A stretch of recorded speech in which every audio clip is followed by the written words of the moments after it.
Hello, I am Tony Johor Kaki. I am a food and travel blogger.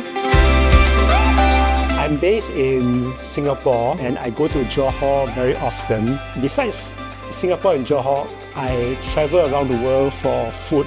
I look for food stories. I like to understand how the place tells us about the food and the people. I came to Sarawak about 20 years ago. The first place I've been to is Miri. I find that so fascinating. Later on, I have a chance to go to Bario, Mulu. I like the diversity of Sarawak. Not only the cultures are diverse, there are many different communities living together harmoniously. The geography is also very diverse. You have the vast ocean, the high mountains, the long rivers, caves, different plants, animals, and yet there's unity in everything. So the food combines very well between the different communities and it produces very unique cuisine. Just like Sarawak is a very vast region, the cuisine is very unique in each location. Each one have their own characteristics. I'll give you an example of Sarawak laksa. We are all familiar with laksa. In Singapore, in Malaysia, actually in Indonesia also there's laksa. In my opinion, I love Sarawak laksa the most. It has coconut, like many laksas we have coconut. I believe the most complex blend of spices. At least there are 20. The spices are strong, combined together very well so that they balance each other, and I enjoy every mouthful. So when I come to Sarawak, I must not leave Sarawak without tasting at least more than one Sarawak laksa. The people in Sarawak make use of the natural environment and the natural resources. So let's talk about sugars. In every dish, everywhere around the world actually, people use sugar. In Sarawak, they use gula apam. So in the peninsula, in Java actually, we are familiar with coconut palm sugar, which is nice. And in Sarawak, they use something different. It is nipa palm sugar. So what they do is they will cut the stem of the nipa palm flower and collect the sap, and then they will cook it and let it caramelize into a brown, sweet liquid. And they use it in everything.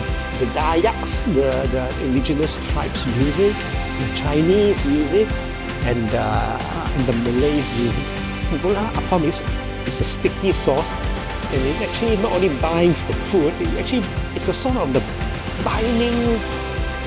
a binding sauce for the whole community. You'll find it in rojak, you'll find it in cendol, you'll find it in fried noodles, you'll find it in basically everything. They even make, and this is something new, they make it about 20 or 30 years ago, gula apam ice cream. So when you come to Sarawak, whether you taste Dayak, indigenous dishes, whether you taste Malay dishes or you taste Chinese dishes, you'll find gula apam. Gula apam is in everything. Sarawak is huge. So from the west, which is Sematang, and you go to the east, which is Miri, is more than 900 kilometers. Around the same as Singapore to Penang, is vast. So I will just give you one example, which is the Kuching division. Kuching division from Kuching, and then go to the west up to Sematang. This route is about two ways, about 400 kilometers. In this route, you will have something for the whole family. So from Kuching, in Kuching you already have Sarawak laksa, you have kolomin, you have rojak, you have satay.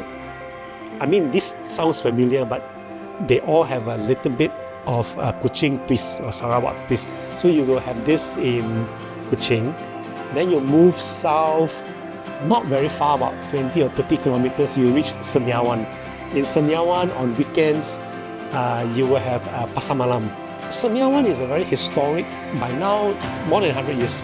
It's one straight road, 48 shops on both sides, and then on weekends they turn the whole main road into a walking street, Pasar Malam. So you go there, you have all sorts of colors, all sorts of foods, snacks, something for the children. And for parents, you have dinner, Chinese food, Dayak food, Western food.